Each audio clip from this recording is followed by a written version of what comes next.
In this video, we are going to look at how to solve linear equations. So the kinds of equations that we might solve would be questions like this, or in class you may have seen something that looks more like that, or even something a little bit more complicated like this. So those are the kind of questions we're going to tackle. But before we do, we first have to figure out what does something mean when it says solve. Now, solving for an equation just means to determine a number value for a variable in a way that makes that equation work out. So what do I mean by that? You've probably done questions similar to this. If I said, for example, here's a box, plus 2 equals 7. And I said, well, what number goes into this box to make this equation work out? So if I picked 4, for example, well, that's not right. That equals 6 on this side. So we have to have a 5. So in elementary school, it's possible that you did questions like this and you'd say, oh, a 5 should go in there. That's essentially what we're doing with solving questions, but instead of writing it this way, we're going to write it algebraically. Now that just means writing it with math symbols and letters. So instead of having a box, which is essentially a placeholder for the correct answer, we're going to use an X. So in this case, the X is my placeholder for the correct answer. Okay, so our job is to figure out what X should be equal to. So because we've already done that in our head, I could say that the solution to this, so I've solved it when I say X has to be 5, because when X is 5, yep, 5 plus 2 does equal 7. That checks out, that works. So that at its core is what solving means. Now that works for little questions like that, but what happens if our questions get slightly harder? So for harder questions, how do we tackle those? So again, I want you to remember that this is at the core of what solving equations mean. When it gets more difficult, you're often going to hear us say things like isolate the variable. I will come back to that in a second, but that's often what you will hear math teachers say. So let me give you an example of a harder question. So I'm going to call this example 1. Let's say I said 3x plus 7 equals 9. And again, we can compare that to saying, oh, 3, now by the way, 3x, what operation is that? So ask yourself, pause it if you need to, is that 3 plus x, 3 minus x, 3 times, or 3 divide? Okay, so hopefully you realize that it's 3 times something plus 7 equals 9. So this is essentially what we're asking you to find. What number goes in here to make that math statement on the left equal 9? Now that's harder to do in your head. It turns out our answer is going to be a fraction, which is why it's harder to do in our head. So that's when we end up using this isolating the variable concept. Now isolating means to get something all on its own. So I'm going to just initially draw a dotted line where our x equals is, and I want you to imagine that this is a wall. Now 3x and 7, they're on one side of the wall, 9 is on the other side of the wall. We want x to be completely on its own, so let me highlight x. It's not isolated right now, it has buddies with it, it has a 3, it has a 7. So we need to ultimately toss the 3 and the 7 over to join the 9 so that x is all on its own. Now how do we do that? We end up using the opposite operations. So in other words, if there's a number that's attached to x with a times, the opposite is a divide, and vice versa. Plus and minus are opposites as well. Okay, now that'll make more sense once we go into it. Now, how do I know what order to do it in? The order, so in other words, over here, if I wanted to get rid of an add 7, I would subtract 7 from both sides because the opposite of add is subtract. If I wanted to get rid of a times 3, because this is 3 times x, I would divide 3 on both sides because, again, that's the opposite operation. But how you do it, what order you deal with them in matters. So do I do the 3 first or do I do the 7 first? It matters. So the order that we're going to use, now we've heard of BEDMAS here in Canada, or PEDMAS or PEMDAS or BODMAS. I've heard all of them. But when you're isolating, we are going to do reverse BEDMAS. meaning bedmess backwards.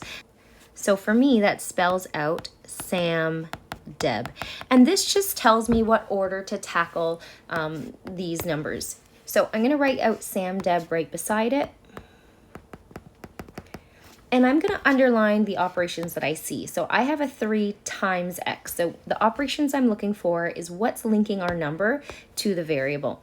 So this number is linked to x with a times or a multiply.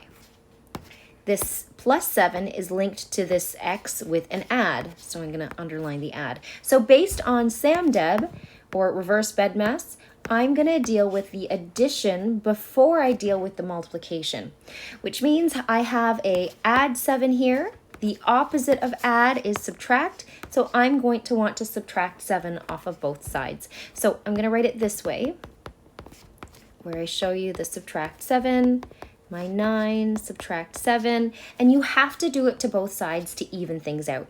But the nice thing is the whole reason we use opposite operations is so that this becomes a 0. It's gone.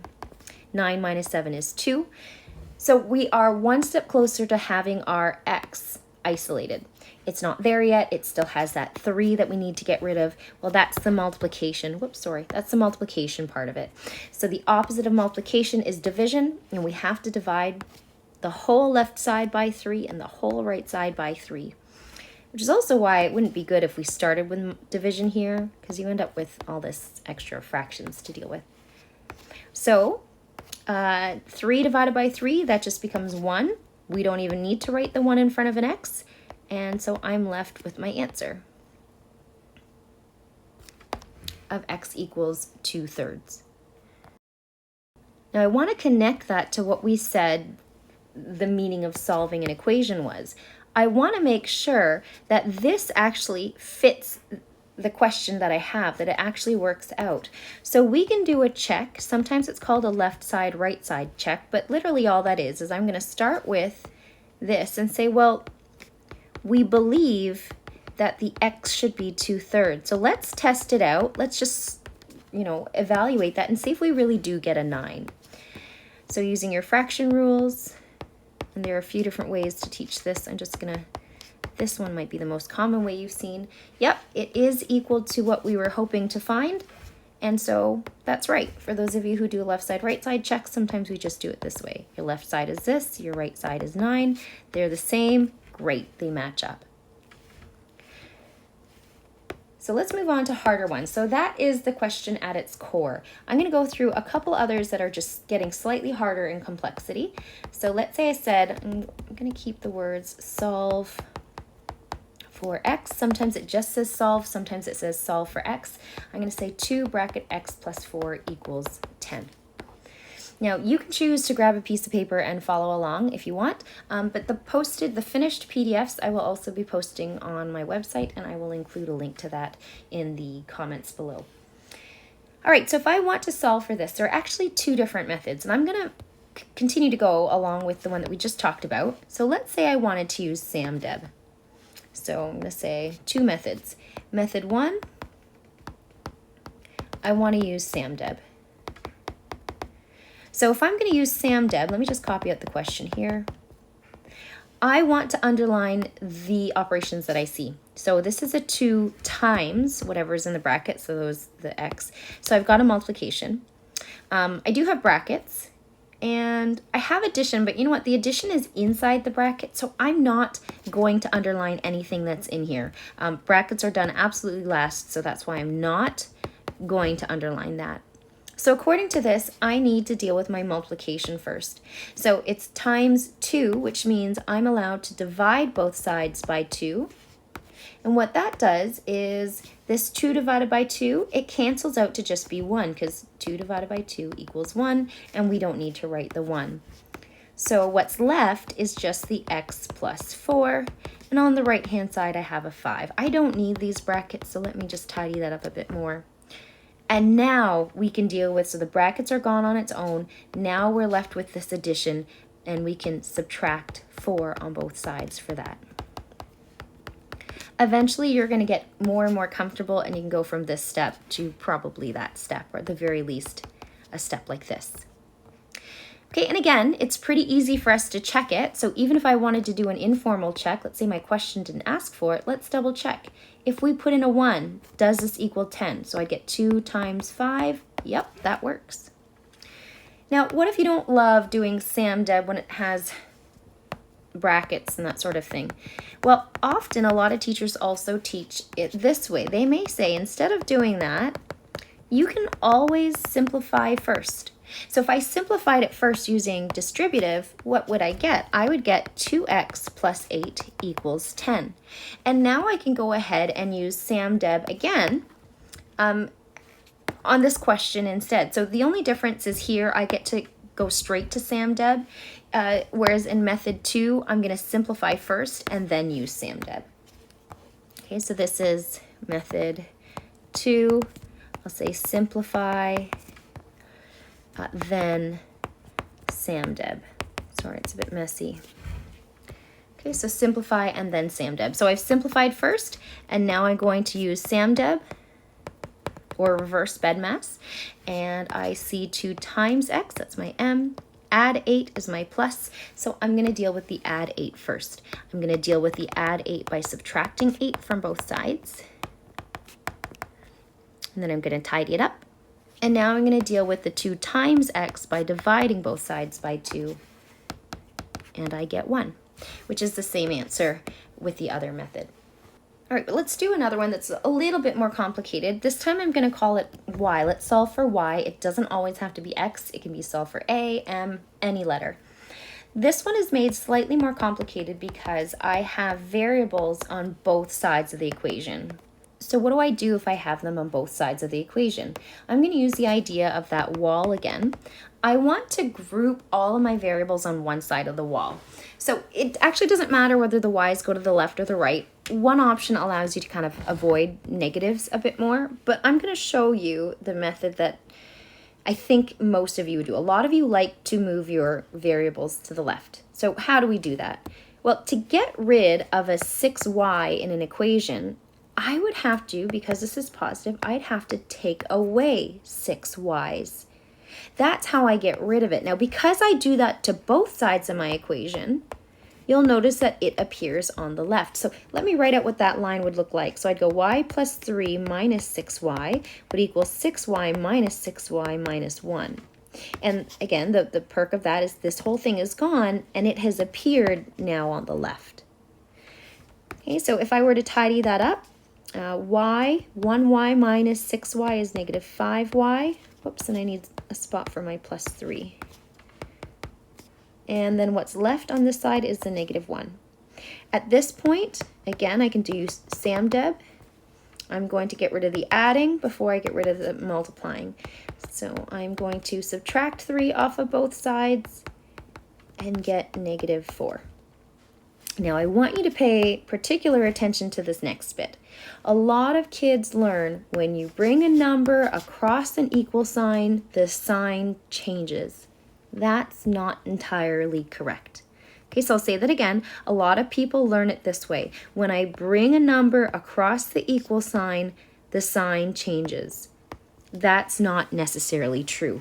The correct phrase that you should learn is when you bring a number, or when you bring a number across the equal sign, the operation changes.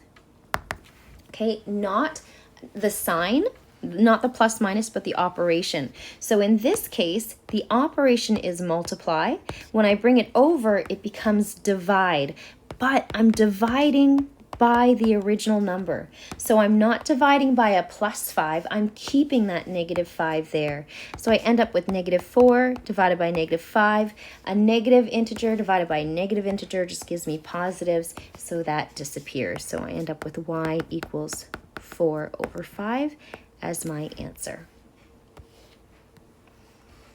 All right, so some questions for you to try now. So your goal, you're being asked to solve for each of the following variables, whether it's a y or an x. And again, solving for the variable means that at the end of your question, you should actually have a number for x or a number for y, depending on what's in the question. So try question 1, and then before you move on to question 2, come back and I will drop this gray bit down and show you the answer. Always make sure that your answer to one question is complete before you move on to the next. If you make a mistake, be sure to figure out why you made the mistake, because the learning happens whenever you unearth those mistakes and you fix them in your brain and you know what's the correct way to do things. So try number 1, pause it and come back. Okay, answer for number 1. Hopefully that was kind of a warm-up. I should mention, actually, before you get too far, all of these answers are fractions. I know that kind of bothers some people, but I want you to get used to it. Answers can be fractions, and at the high school level, they often are. So questions 1 through 4, all of your answers are going to be fraction answers. So if you're getting fractions, please don't get scared or worried thinking that, oh, I must have done something wrong. Okay, so for question 2, pause the video and try it. If you want some hints, I'm about to give you some hints. This is a question where you can either use SAM-DEB right away, or often teachers say, let's use distributive, simplify it first, then use SAM-DEB. All right, and the answer, if you're ready, is this. For question 3, if you want a hint, I need to get my x's on one side. So let's work to bring the x's on one side of the equation. And here's your answer for that. And finally, for question 4, if you're looking for a hint, I would definitely want to simplify this one. And actually, you know what? I'm going to show you the answer, and then I'll do the whole question with you, because this one is definitely harder than the ones we've done in our video. So when in doubt, I would simplify first. So for a question like this, it is hard to go straight into SAM-DEB because there's so much going on. So I'm going to simplify using distributive first. And this is a -1 times x and a -1 times 5. And now I'm going to keep on simplifying. The +2 minus 3, that can become a -1. And once you've simplified, it becomes like the earlier, easier level up of the question. Okay, so this is now where I'm going to add, I think, x to both sides to move it over.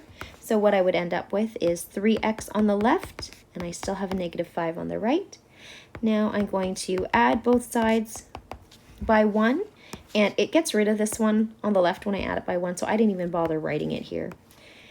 So that gives me -4, and then I'm going to divide both sides by 3, and that, whoops, and that ends up giving us x equals -4/3. Okay, so let me end this with a very quick recap. So in today's video lesson, we were looking at what it means to solve. It doesn't just mean answer the question. It specifically means come up with an answer that when you plug it in, it makes that equation check out. We looked at how to solve, that we would be using our opposite operations, and that to determine what order to start in, we use SAM-DEB or SAM-DEP if you're doing PEDMAS. And when in doubt, you can simplify first. If you do happen to have variables on both sides, reunite them on one side and then keep on going with SAM-DEB. If you found this video helpful, please like and subscribe.